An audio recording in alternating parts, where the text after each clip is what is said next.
Oh, you little one! Mickey got very scared and he said, "Oh, Marty doll, please forgive me. This life I will never disturb you again. And if the need comes, I will surely help you." The lion felt pity for his tiny mouth, so he left him and thought, "How can this tiny mouse ever help me?" After some days, the lion was caught in a hunter's net. Mickey saw this, he immediately ran towards the lion. He cut the net with his sharp teeth and saved the lion. Moral of the story: no one is too small and too helpful. Thank you.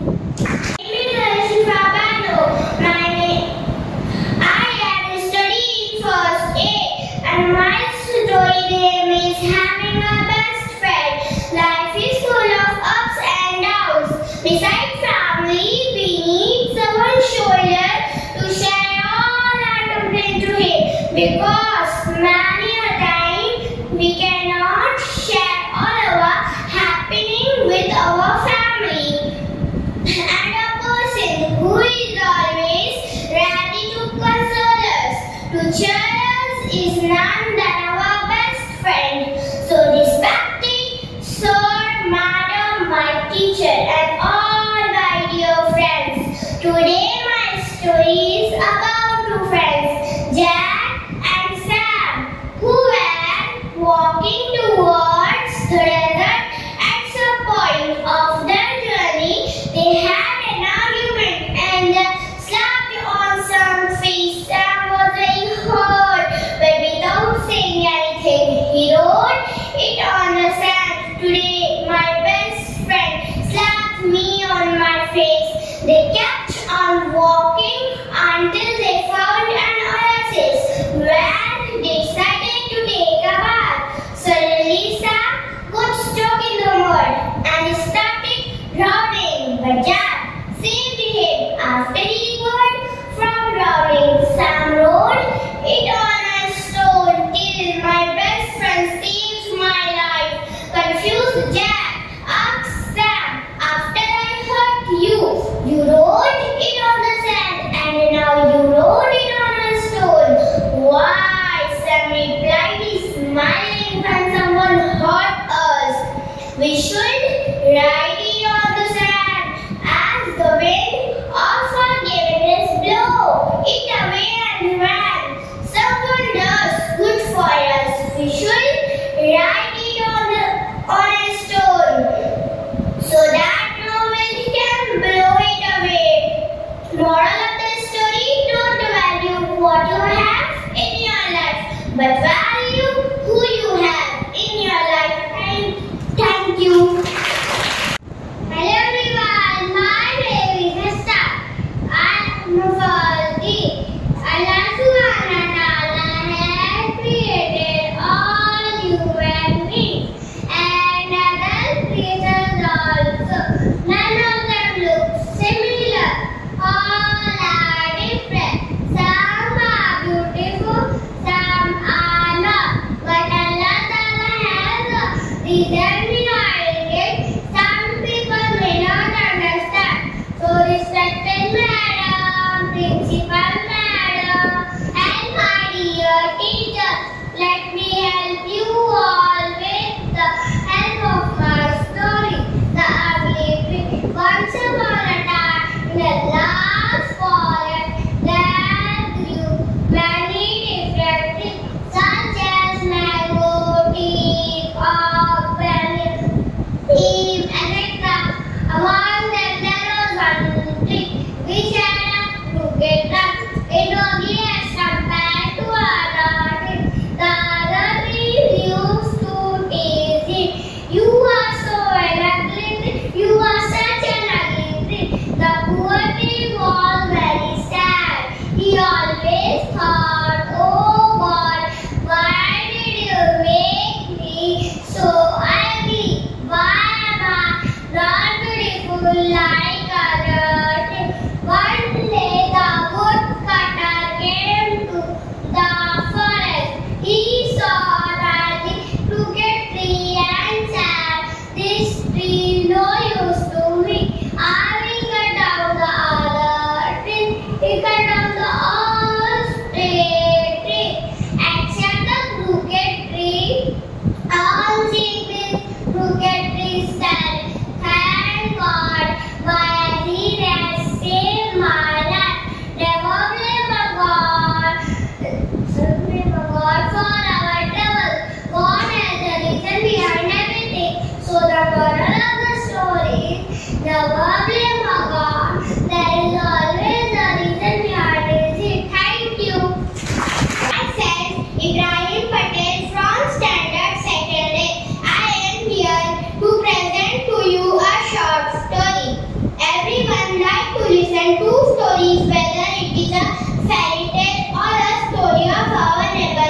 teachers, and all my friends.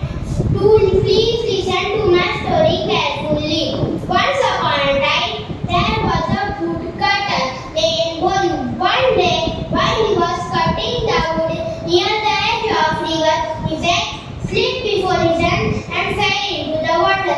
Bolu cried a lot because his axe had fallen down in the river and it was the only means of his livelihood. Hearing the cry of Bolu, the fairy of water appeared. Then the fairy of water said, "Why are you weeping?" Bolu said, "Because my axe has fallen down in the river." Seeing the state of Bolu, the fairy of water took a dip in the water, came out with an axe of gold. Seeing the axe, Bolu was surprised. The fairy of water said, "This is your axe, Bolu, take it." But Bolu said, "No, this is not my axe." Then the fairy of water again took a dip in the water and came out with an axe of silver. Seeing the axe, Bolu said, "No, this is not mine." Then the fairy of water once again took a dip in the water and came out with an axe of Bolu. Seeing his own axe, Bolu exclaimed with joy and said, "Yes, yes, this is my axe." Seeing the honesty of Bolu, the fairy of water was very happy. She said, "This is the reward of your honesty. Take all these 3 axes." Seeing that, Bolu was also very happy. So the moral of the story is, honesty is the best policy. Thank you. My story name is Who is Happy? Today I am going to tell you about birds which you admire in everyday life. But have you ever thought about that? It is not so human. Listen to my story. Very carefully, so I request Sir, Madam, teachers, and all my dear friends to please listen to my story carefully and hope you enjoy also. Once upon a time, a crow lived in a forest and he was absolutely satisfied in his life. But one day he saw a swan and he thought the swan is so wide and I am so dark and black. And he started thinking the swan must be the happiness, but got around until happiness, thinking the swan must be the happiness, got in this world and he expressed the thought to the swan and the swan replied his feeling that I was the happiness all around until I saw a parrot which has 2 colors than the crow. Approached the parrot. The parrot explained, "I was thinking the same and I was so happy until I saw the peacock which has multiple colors and I have only 2 colors." And the crow decided to meet the peacock and he visited the zoo for long. Visited the zoo for and he visited the zoo and he waited for a long and he to meet the peacock. There he found many people in the zoo who came to see the peacock and finally he got the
story is controlling anger. We human beings have many qualities, good and bad. But sometimes the ratio of bad qualities are higher than the good one. The worst bad qualities of human being is anger. In anger, a man loses his control and does everything destructive. Sometimes he even harms himself more than others. So respected dignitaries, principal men, teachers, and all my dear friends, my story will truly reduce your anger, or maybe it will vanish. Once there was a little boy who used to always get angry. One day his father told him, whenever you get angry, you must hammer one nail in the fence. As the boy used to always get angry, the first day he had to hammer 30 nails into the fence. Over the next few days, the little boy learned to control his anger. So now the number of nails the boy had to hammer gradually calmed down. The boy realized that it was much more easier to control his anger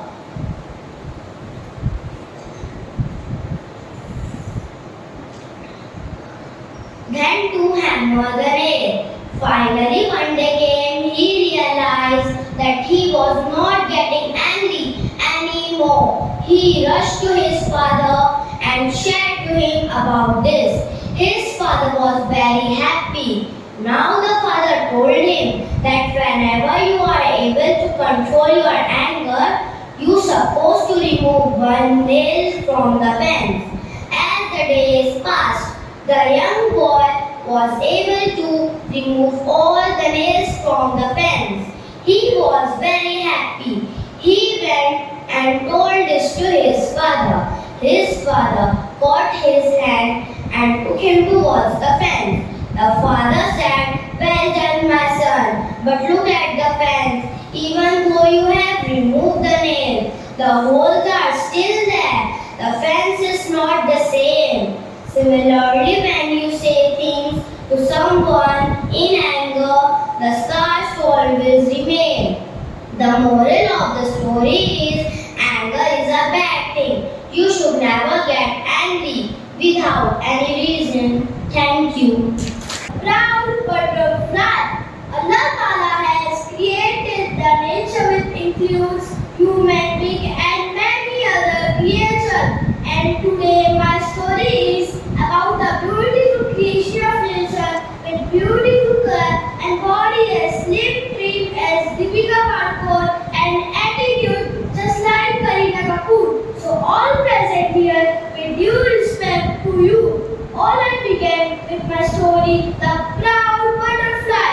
Once in a forest there lived the beautiful butterfly, and when it was going on the path, it saw a huge elephant and told to the elephant, hey elephant, you are so fat with big teeth, but see me, how beautiful I am. Everyone likes to see me and play with me, but when people see you, they are scared. I am much greater than you. You are nothing. You are useless. You are used for carrying heavy loads, but I am so beautiful.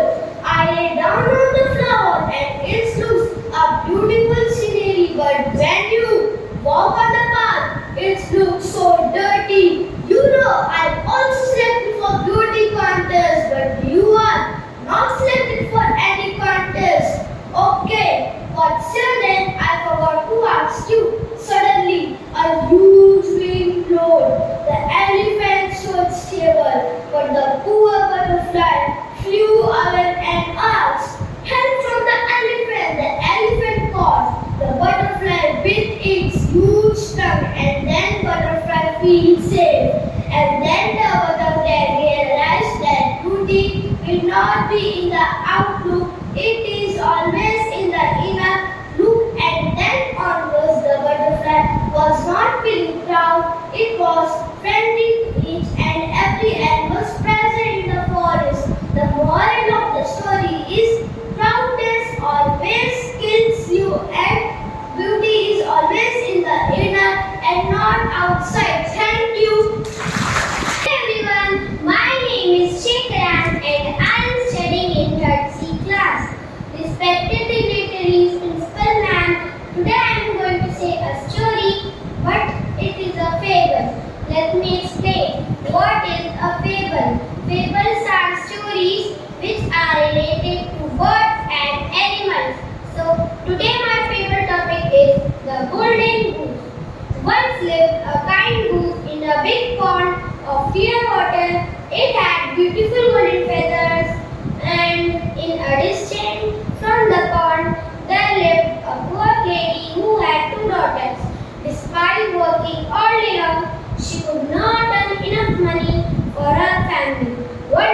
give her one of his golden feathers to that lady so that she can sell it and live a comfortable life with her daughters.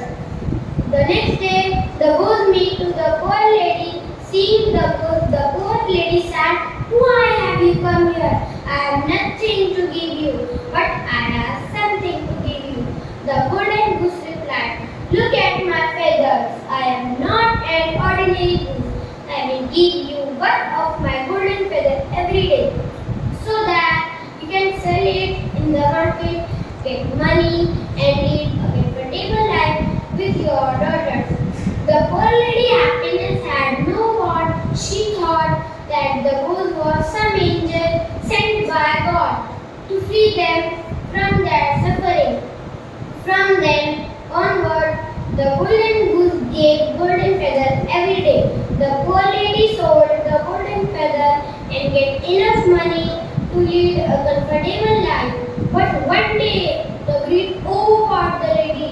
She thought of a plan and said to her daughters, "We must not trust the goose blindly. What if the goose flew away and never came back? We will be poor again. Let's pluck all his golden feathers when he comes to visit us." But the daughter refused to accept the plan, but the poor lady was determined to do that. So the next day, the goose came. The poor lady caught hold the neck of the goose and plucked all his golden feathers. As soon as she detached golden feathers from the goose body, he mysteriously turned wild and cried in agony, "See what have you done, foolish lady! See what have you done! You detached golden feathers from my body. If someone plucks golden feathers from my body without my wish, they mysteriously turn white and will have no value." The greedy lady felt ashamed for herself. The goose flew away and never returned back. The moral of the story is we should never be greedy and be happy with what we have. Thank you. नमस्कार, शुभ दुपार, माननीय मुख्याध्यापिका, गुरुवर्य आणि माझे विद्यार्थी मित्र आणि मैत्रिणी. माझे नाव अभिषेक आहे. मी चौथी वर्गात शिकत आहे. आज मी आपल्यास चतुर बिरबल याची कथा सांगणार आहे. आपण कितीही खोटे बोलण्याचा प्रयत्न केला तरी ते कधी ना कधी उघडकीस येते. हे आपल्याला चतुर बिरबल या गोष्टीतून दिसून येते. चतुर बिरबल एका नगरामध्ये चंद्रगुप्त नावाचा राजा राहत होता. त्यांच्याकडे कामासाठी काही नोकर होते. एक दिवशी राजा आपली हिऱ्याची अंगठी टेकडावर ठेवून आंघोळीसाठी गेले. आंघोळ झाल्यानंतर थोड्या वेळाने अंगठी बोटात आणण्यासाठी टेकडावर ठेवलेली अंगठी शोधून लागला. त्यांच्या लक्षात आले की आपली अंगठी हरवली आहे. त्याने आपली सर्व नोकराला बोलावले आणि विचारले, पण कोणीही अंगठी घेतल्याचे कबूल केले नाही. मग राजाची आपली हुशार प्रधान म्हणजेच बिरबलाला घरी बोलावले. त्याने घडलेली सर्व हकीकत सांगितली. बिरबलाला सर्व नोकऱ्या परीक्षा घेण्याचे ठरवले. त्याने सर्व नोकऱ्यांना काठ्या घेऊन आणि म्हटले, ह्या सर्व काठ्या मंत्रलेल्या आहेत. कोणीही राजाची अंगठी घेतले असे होते. त्यांच्या काठ्या उद्या 1 इंच मोठी होईल. सर्व नोकर काठी घेऊन घरी येतात. ज्या नोकर अंगठी चोरले होते ते नोकर नगराला. त्याने रात्री आपली काठी 1 इंच कमी करतो. त्या प्रकारे दुसऱ्या दिवस सर्व नोकर आपली काठी घेऊन राजाकडे येतात. बिरबल सर्व काठ्या तपासतो. काठ्या पाहिल्यानंतर बिरबलाच्या लक्षात येते की एक नोकरची काठी 1 इंच कमी आहे.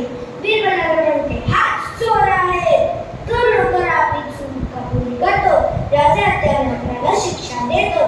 तात्पर्य, कधीही चोरी करू नये व खोटे बोलू नये. धन्यवाद. शुभ दुपार, माननीय मुख्याध्यापिका, गुरुवर्य आणि माझा विद्यार्थी मित्र आणि मैत्रिणी. माझे नाव मुस्फिरा पटेल. मी चौथी वर्गात शिकत आहे. आज मी आपल्या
मुख्य दीपिका, गुरुवार्य, माझे विद्यार्थी, मित्र आणि मैत्रीण. माझे नाव हाशिर हमजा मुंशी आहे. मी 4थी वर्गात शिकतो. आज मी आपणास मुंगी व कबूतर गोष्ट सांगणार आहोत. मुंगी व कबूतर. प्रस्तावना. मुंगी ही कष्टाळ व मेहनती असते. उन्हाळ्याच्या दिवसात ती बळासाठी आंघोळ करत असते. अशाच एका मुंगी व कबूतरची गोष्ट आपण ऐकणार आहोत. मुंगी व कबूतर. एकदा एका मुंगीला खूप तहान लागली. म्हणून ती नदीच्या काठावर पाणी पिण्यासाठी गेले. तेव्हा तिच्या पाय घसरला. म्हणून ती पाण्यात पडली. तेवढ्यात झाडावर बसलेल्या कबूतरने पाहिले. कबूतरला पडून राहिल्या मुंगीची खूप दया आली. आपण मुंगीला मदत केली पाहिजे. त्याने पटकन झाडात सुकलेल्या एका मुंगीवर फेकला. मुंगी पाण्यावर चढली आणि सुरक्षितपणे नदीच्या काठावर पोहोचले. एके दिवशी एक फासकपरदी कबुतरावर बघण्यासाठी जंगलात आला. फासकपरदी कबुतरावर जोर टाकत आहे हे मुंगीने पाहिले. ती सावध जाऊन फासकपरदीच्या पायाला कडकडून जबाब काढला. त्यामुळे फासकपरदी जोरात ओरडला. फासकपरदी जोरात ओरडल्यामुळे कबुतरा जावत झाले व पडून गेले. व अशा प्रकारे मुंगीने कबुतराची प्राण वाचवले. तात्पर्य. आपण लोकांनी केलेली मदत कधीच वाया जात नाही. धन्यवाद. गुरुवार्य आणि माझा विद्यार्थी, मित्र आणि मैत्रिणी. माझं नाव मरियम आहे. मी 4थी वर्गात शिकत आहे. आज मी आपणास हुशार काव्यांची गोष्ट सांगणार आहे. आपल्याला एखादी गोष्ट मनापासून करायची असेल तर त्यातून मार्ग निघत असतो. अशाच एका हुशार काव्यांची गोष्ट आज ऐकणार आहोत. हुशार कावळा. उन्हाळ्याचे दिवस होते. एका कावळ्याला खूप तहान लागली. जवळपास कुठेच पाणी नव्हते. पाण्याचा शोध घेत तो उडू लागला. इतक्यात त्याला एका घरासमोर एक रांजण दिसला. कावळा रांजणात पाशी गेला. रांजणात पाणी होते, पण ते अगदी तळाशी होते. तळाशी असलेले पाणी कसे प्यायचे? कावळ्याने विचार करू लागला. इतक्यात त्याला एक युक्ती सुचली. रांजणाजवळ बरेचसे खडे पडलेले होते. कावळ्याने चोचीतून एक खडे आणून रांजणात टाकल्यावर सुरुवात केली. बरेच असे खडे टाक्यावर पाणीवर आले. कावळ्याने पाणी प्यायला. त्याची तहान भागली. त्याला खूप आनंद झाला व कावळा आनंदाने दुसऱ्या गावात उडून गेला. तात्पर्य. या गोष्टीतून आपल्याला हेच शिकायला भेटते की शक्तीपेक्षा युक्तीशे. धन्यवाद. नमस्कार माननीय मुख्य दीपिका, गुरुवर्य आणि माझे विद्यार्थी, मित्र आणि मैत्रिणी. माझे नाव अब्दुल्ला शेख आहे. मी 4थी वर्गात शिकत आहे. आज मी आपणास खरा मित्र ही गोष्ट सांगणार आहे. खरा मित्र. आपली मैत्री कशी असावी? जो मित्र सांगतात आपल्या मित्राला साथ देत नसेल तर तो आपला मित्र नाही. हे आपल्याला खरा मित्र या गोष्टीतून समजते. एका गावात अजय व विजय हे 2 मित्र राहत होते. लहानपणापासून ते एकत्र वाढले. त्यामुळे मोठेपणी त्याची मैत्री कायम होती. एकदा कामानिमित्त ते जवळच्या शहराकडे जावयास निघाले. वाटेत जंगल होते.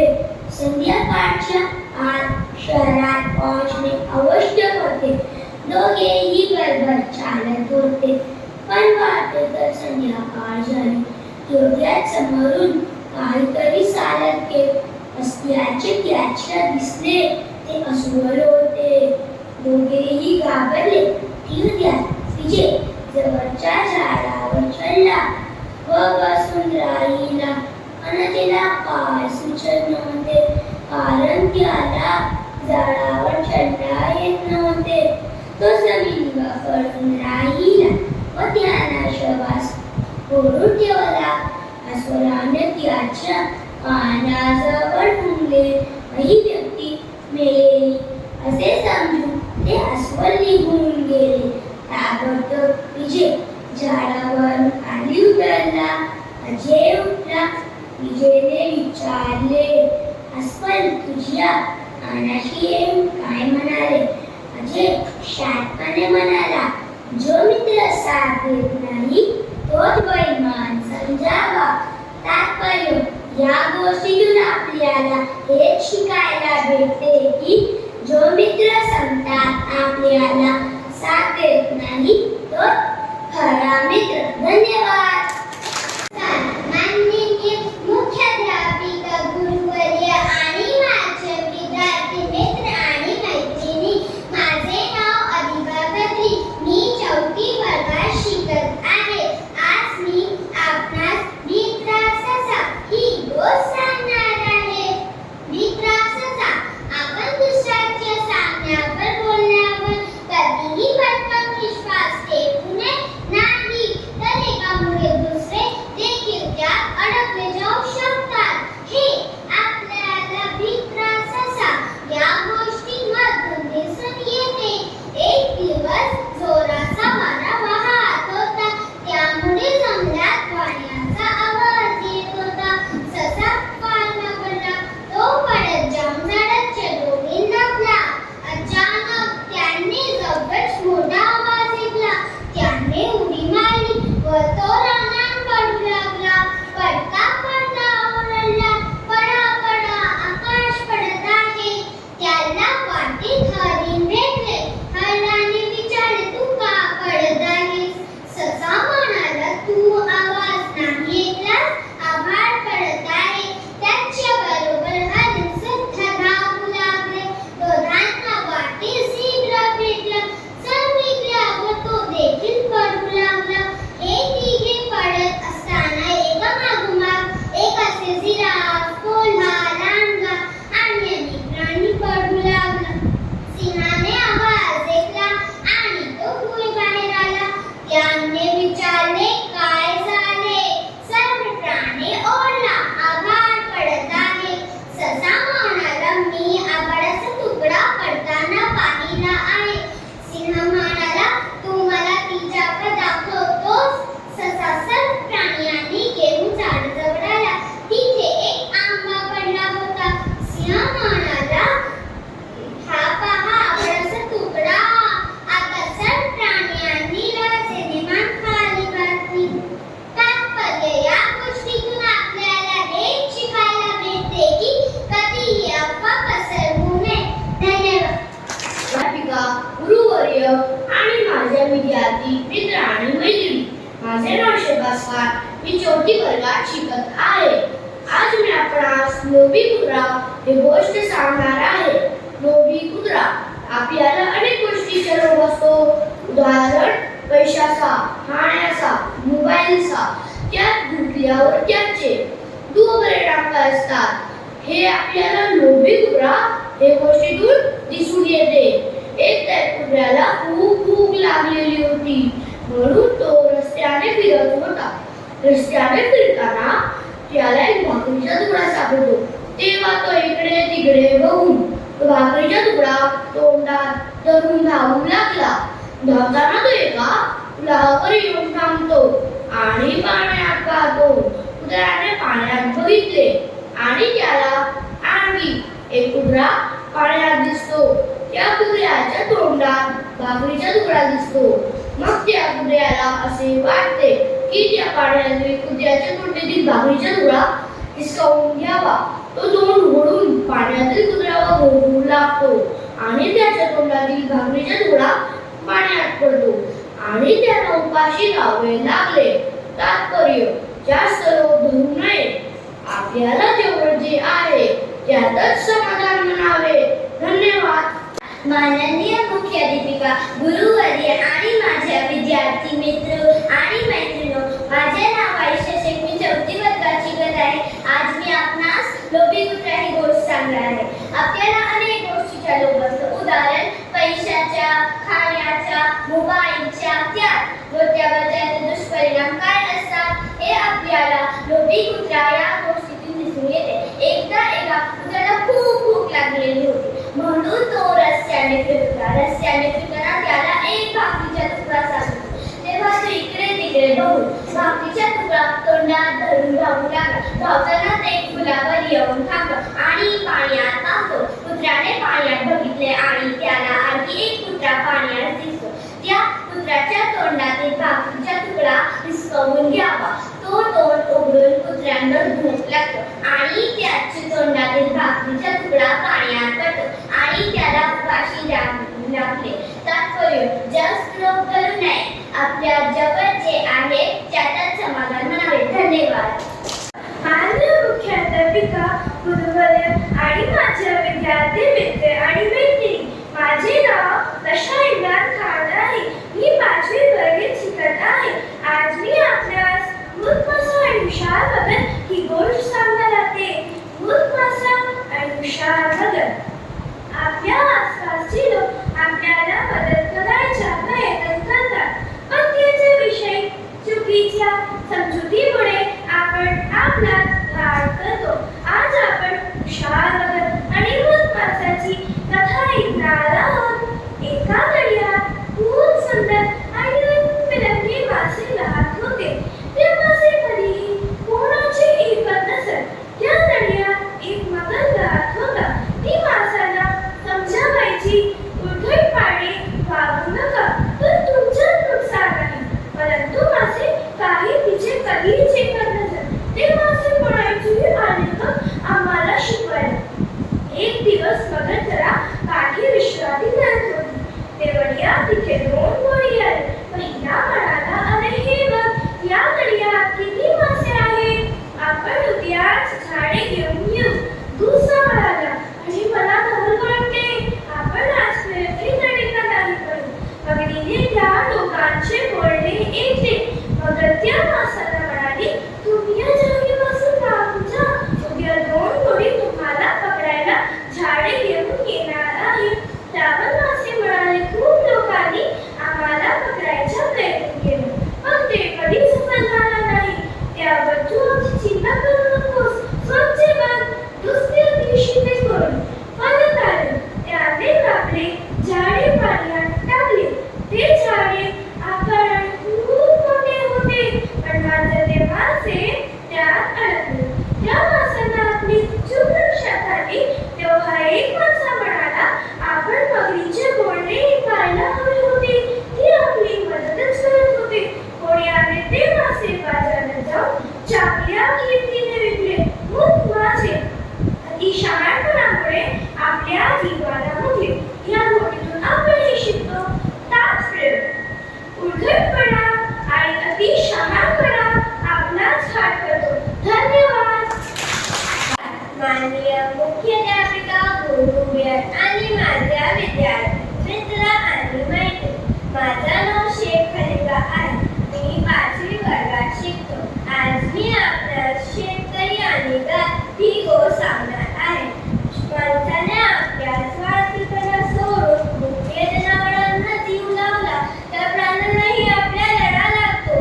हे आपल्याला या कथेतून समजणार आहे. आपल्या कथेचे नाव आहे शेतकरी आणि गाय. एका गावात श्याम नावाचा एक शेतकरी राहत होता. त्याच्याकडे गाय होती. ती दररोज भरभरून दूध द्यायची, पण एकदा गाय आजारी पडली आणि तिने दूध देणे बंद केले. मग श्यामने तिला हकलून दिला. शेतकऱ्याला आता आपली गरज नाही असे विचार करून ती बिचारी गाय तिथून निघाली.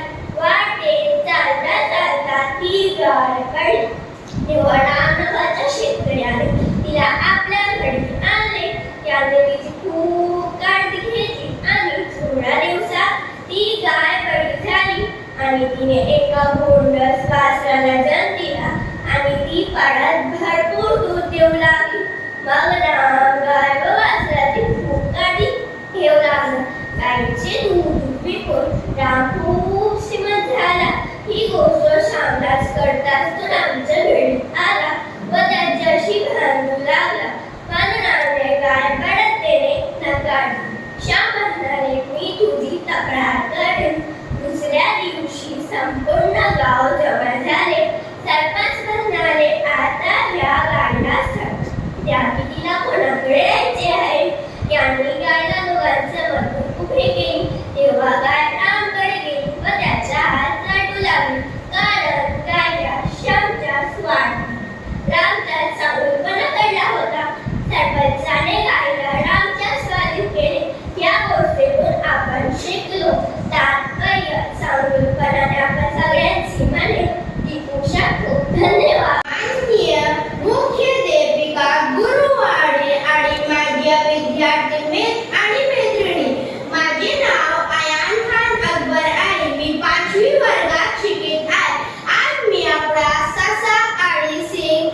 ही गोष्टी सांगणार आहे. ससा आणि सिंह वाक्याची वेळा मोठ्या संघातून गए. प्राण्यासाठी आपल्या शक्तीपेक्षा युक्तीचा व्यापार करवा आहे हा आपण पुढील गीतातून समजून घेणार आहोत. माझे कथेचे नाव आहे ससा आणि सिंह. एका जंगलात एक क्रूर सिंह राहत होता. तो दररोज एका प्राणी ताण मारत असे. एक दिवशी सरप्राणी एकात आले. सरप्राणी त्या सिंहाला म्हणून तो प्राण्याने ठार मारू नको अशी विनंती केली. माझे देवराकडील एका प्राणी माझ्या काळी भोजन वाढून न्या. मी अन्य प्राणी त्रास देणार नाही असे सिंह म्हणाला. सरप्राणी आज्ञा पाळू लागले. एक प्राणी सिंहाकडे जाऊ लागला. एक दिवशी ससाची पाळी आली. तो खूप दुःखी झाला. सिंहाचे गुहाकडे जात असताना वाटते तो खूप खोल्या बीजामध्ये. त्याच्या मनात एक विचार आला. कोणातरी पाळी आली नाही म्हणून सिंह रागावला होता. ससा हळूच आत आला. सिंहाने गरजला की दिवशी काय केला ससा म्हणाले. वाटले दुसरा सिंह मागे लागला. त्याच्यापासून जीवन वाचून तुमचे प्रिय दिवशी झाला. सिंहाने सदाचे उत्तर ऐकून आनंद वाटले. पण दुसरा सिंह जंगलात आल्याचे विचाराने त्याला पुढे येतो. ससाने उत्तर दिले माझ्या बरोबर या सिंहाने ससाच्या विहिरीत जाणे वेळ मिळाला तो सिंह या विहिरीत येतो. सिंहाने डोक्यावाले त्याच्या सावधान प्रतिबिंब दिसली. अत्यंत गोल असलेली तो प्राण्याने प्रश्न संभवला. तर प्राणी खूप आनंद झाला. तात्पर्य शक्तीपेक्षा युक्तीचा शेर. धन्यवाद. My story topic is bad habits and brighter mind. Many of us have good habits and bad habits too, but we should try to get rid of it at the earliest. Otherwise, it will create a bad opinion about us in other mind. With due respect to the all dignitaries, my dear teachers and all my dear friends, let me begin with my story and hope you will all enjoy. Once upon a time there lived a boy. He had many bad habits, so his parents were worried about his bad habit. With no more option, the parents asked his grandpa to wean the boy away from all his bad habits, and the grandpa agreed and decided to help the boy and to guide him to the good path. One fine day, the grandpa took the boy to a garden. There were many varieties of trees and plants in the garden. When they saw a tiny plant there, the grandpa asked the boy to pull out. The boy pulled it out easily using its fingers.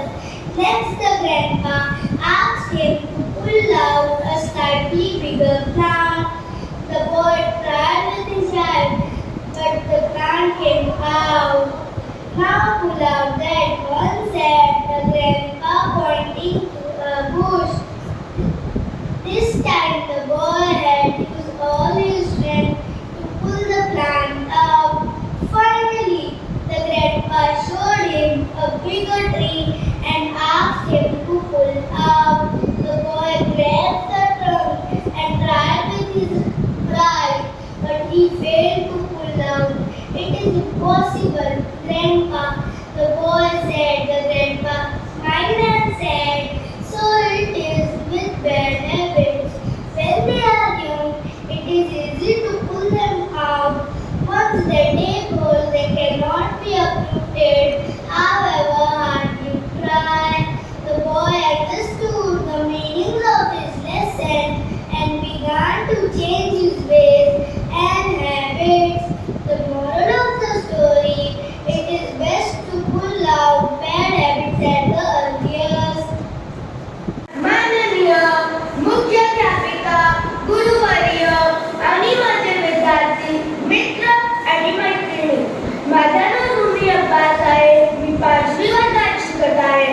आज मी आपणास लोभी राजा ही गोष्ट सांगणार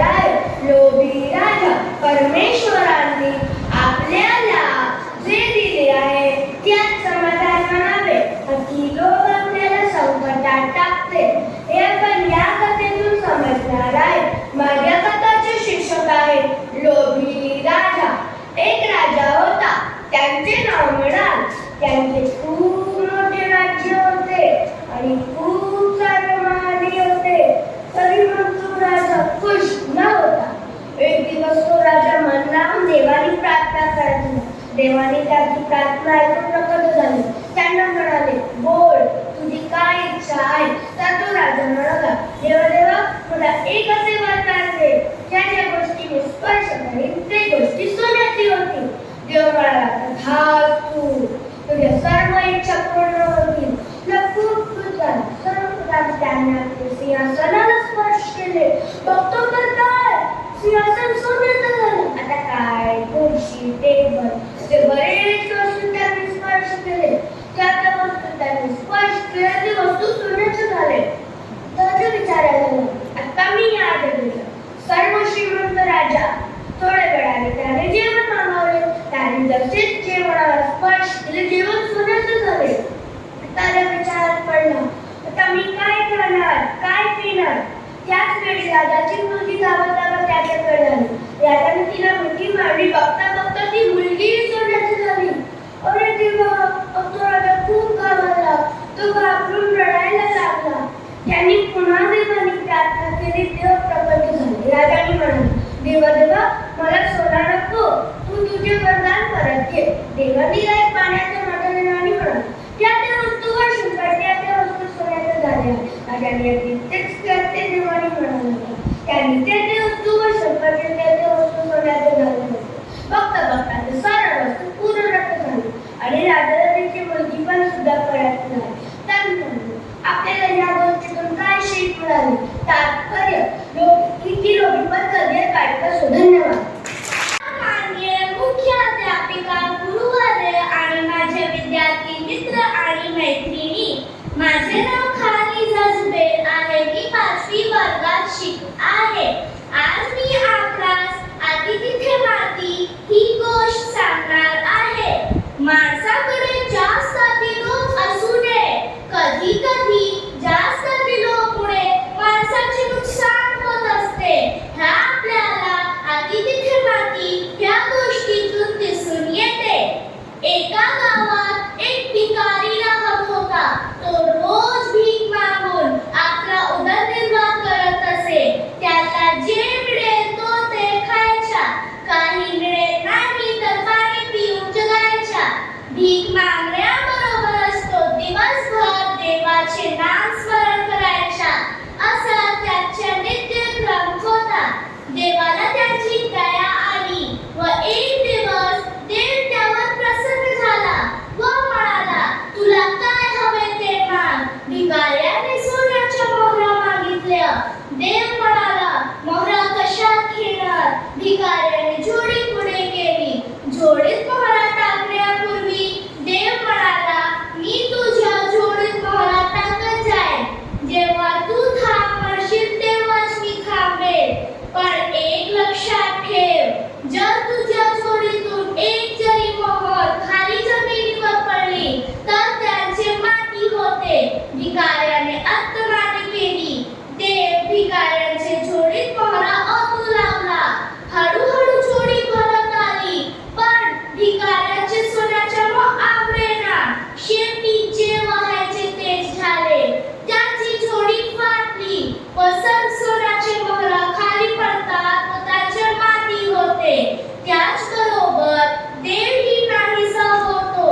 शेवटी भिकाऱ्याजवळ रडण्याशिवाय काहीच उरत नाही. तात्पर्य, कोणतीही गोष्टीच्या अतिलोभ करू नये. धन्यवाद. नमस्कार माननीय मुख्याध्यापिका, गुरुवर्य आणि माझा विद्यार्थी मित्र आणि मैत्रिणी. माझं नाव खान मुनीर आहे. मी 5वी वर्गात शिकते. आज मी आपणास सिंहा आणि उंदीर ही गोष्ट सांगणार आहे. कोणाला कमी लेखू नये. कोण कोणाच्या कधी उपयोगी पडेल हे सांगता येत नाही. हे आपल्या सिंहा आणि उंदीर ह्या गोष्टीतून दिसून येते. एक घनदाट जंगल होते. त्या जंगलात सिंह राहत होते. जंगलातील सर्व प्राणी सिंहाला घाबरत होते, कारण सिंह बलवान होता. हा सिंह सकाळी जंगलाचा फेरफटका करून येत असे. वाटेत काही शिकार मिळाल्यास ती खात असे व दुपारी आपल्या गुहेत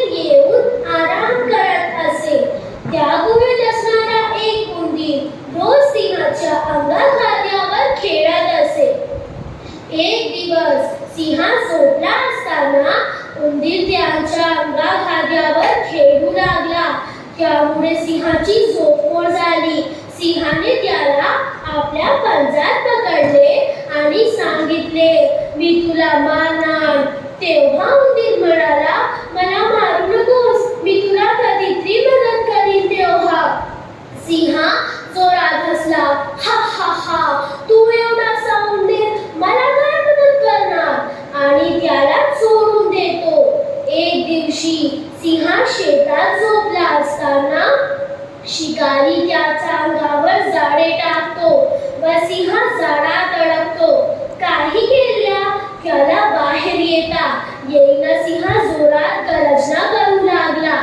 त्याचे आवाज उंदराने ऐकला व तो धावत सिंहाकडे आला. उंदराने आपल्या दातांनी जाळे कुतरण्यास सुरुवात केली व हळूहळू उंदराने सिंहाला त्या जाळ्यातून मुक्त केले. सिंहाला खूप आनंद झाला व सिंहाने उंदराचे आभार मानले व त्यांच्याकडून क्षमा मागितले. तात्पर्य, उपकाराची फेड उपकाराची फेडावी. धन्यवाद. नमस्कार माननीय मुख्याध्यापिका, गुरुवर्य आणि माझ्या विद्यार्थी मित्र आणि मैत्रिणी. माझे नाव शाली बसन आहे. मी 5वी वर्गात शिकत आहे. आज मी आपणास करावे तसे भरावे ही गोष्ट सांगणार आहे. आपण विनंती कुणाला त्रास देऊ नये. जर आपण कुणाला त्रास दिला तर तो देखील आपल्याला त्रास देईल. हे करावे तसे भरावे या गोष्टीतून दिसून येते. रामपूर नावाची एक गाव होती. त्या गावात बाजारपेठात एका शिंप्याचे दुकान होते. तिथे राम शिपण काम करायचं. एकदा त्या गावात सर्कस आली. त्या सर्कसतील गणेश नावाचा अति सांस्कारका होता. गणेश रोज बाजारपेठेतून नदीवर जात असा. रामला गणेश वडावरच तो रोज केळी खाऊ घालत असे. केळी खाऊ घालत असे. केळी खाल्ल्यानंतर गणेशला आनंद रामला सणान केला. आता रोजचाच कार्यक्रम झाला होता. एक दिवस रामला गणवत गणेश करावशी वाटली. नेहमीप्रमाणे गणेश नदीकडे निघाले वाटे. राम शिंपणाचे दुकान सोडून त्याने रामला सलाम केला. रामला गणपती गणेश हातीच्या सुनात दासवीत असून हाती वेदन झाले. रामला हे वादन पाहून हातीला बाहेर वाटले. गणेश हाती नदीवर गेला. येथून त्याने सुनात चिखलाची पाणी भरून घेतले. रामच्या दुकानसमोर हातीने चिखलाची पाणी रामरावर फडकावली. रामचे कपडे दुकानातून सावरून कपडे चिखलाने मारली. राम या स्वच्छता चुकीची जीवन झाल्या. तात्पर्य, कधीही कुणाला विनाकारण त्रास देऊ नये. धन्यवाद. माननीय मुख्याध्यापिका, गुरुवर्य आणि माझे विद्यार्थी आणि मैत्रिणी. माझे नाव खान अलीना जावेद आहे. मी 5वी वर्गात शिकत आहे. आज मी आपल्याला प्रमाणित लाकूड तोडण्याची गोष्ट सांगणार आहे. नेहमी खरी बोलते. खरी बोलावी त्याचे फळ कधीही जवळ असते. हे आपल्या प्रामाणिक लाकूड तोडण्याची गोष्टीतून दिसून येते. राम नावाचा एक गरीब माणूस होते. तो लाकूड तोडून आपलं उदरनिर्वाह करते. एकदा राम मुलांना लाकडी तोडण्यास गेला असताना त्याचे गुरुवर ताळ्यात पडले. ते खूप प्रयत्न केला पण पुन्हा मिळाली नाही. तो रडू लागला. अचानक त्याला एक आवाज ऐकू आला, रामू, तुला काय हवे आहे? त्याने डोके उचलली. त्यासमोर एक परी उभी होती. तो म्हणाला, माझी गुरुवर ताळ्यात पडली आहे. परी म्हणाली, काळजी करू नकोस, ते तुला गोळा करून देते. हे मानून परी ताळ्यात उतरली. परी ताळ्यातून एक सोन्याची गोळा काढली. रामू मीने विचारले, हे पुन्हा तुझे आहे का? रामू म्हणाला, नाही परी. पुन्हा ताळ्यात उतरली. हे वेळ परीने चांदीचे कुऱ्हाड काढले. रामू म्हणाला, हे पण माझे कुऱ्हाड नाही. तिसऱ्या वेळ परीने लोखंडाची कुऱ्हाड काढली. ते कुऱ्हाड पाहून रामू खूप खुश झाला आणि परीला म्हणाला, ही माझी कुऱ्हाड आहे. परी रामूच्या खरी बोलण्यावर खुश झाली आणि मी तिन्ही कुऱ्हाड अशीच दिली व आशीर्वाद दिली. कधीही खरी बोलावे. धन्यवाद. नमस्कार माननीय मुख्याध्यापिका, गुरुवर्य आणि माझा विद्यार्थी मित्र आणि मैत्रिणी. माझं नाव दीपा सय्यद समीर अली आहे.